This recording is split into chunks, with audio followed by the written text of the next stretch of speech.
This post contains spoilers for The Last Jedi, Star Wars. The Last Jedi director Rian Johnson has offered an explanation for why it was only Yoda who dispelled some wisdom on Luke Skywalker and not Obi-Wan Kenobi. Though the surprise was spoiled before Episode 8 premiered due to an overeager lighting company boasting about their work, it was still fun to see Luke reunited with his old master to learn one final lesson before making his heroic stand against the First Order on Crate. The scene harkened back to some of The Empire Strikes Back's finest moments, complete with Puppet Yoda, with Luke discovering that failure can be the greatest teacher. Of course, Yoda wasn't the only one to show young Skywalker the ways of the Force. Throughout the original trilogy, Obi-Wan Kenobi is by Luke's side, guiding him along his first steps into a larger world. Even when old Ben was struck down by Darth Vader, he communicated with his pupil at critical moments as a Force ghost. Because of Luke and Obi-Wan's relationship, many fans had hoped Kenobi would return in The Last Jedi as well, but he made no cameo. Now, Johnson has explained his reasoning behind that decision.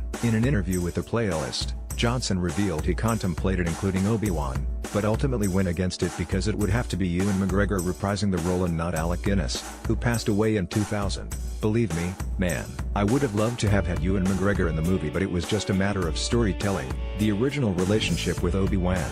Obviously if Alec Guinness were still with us that would have made sense, but we never saw Luke ever interact with the Ewan version of Obi-Wan. So there's less of the emotional connection and it might have been a little odd. So, it made sense and we could recreate that character, practically, so it made sense that Yoda be the one that comes back and kicks Luke's butt a little.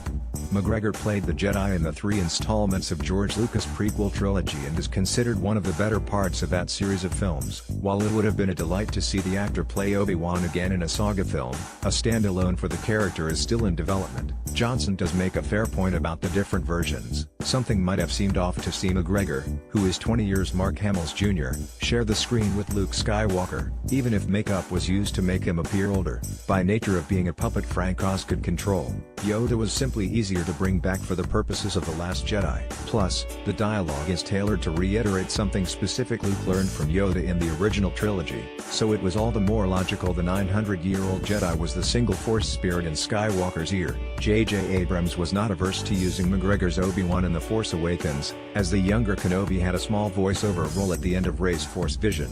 Because of this, some could be holding out hope for Obi-Wan in Abrams' Episode 9, but that seems highly unlikely. Luke is now one with the Force after dying during The Last Jedi's emotional climax and has rejoined his mentors at peace. If there are Force ghosts in the sequel trilogy finale, the easy money is on Luke appearing to guide Rey, or, in an amusing twist, haunt Kylo Ren, as none of the new characters had any connection with Obi-Wan. Fans of the character will have to hope that aforementioned spin-off becomes a reality.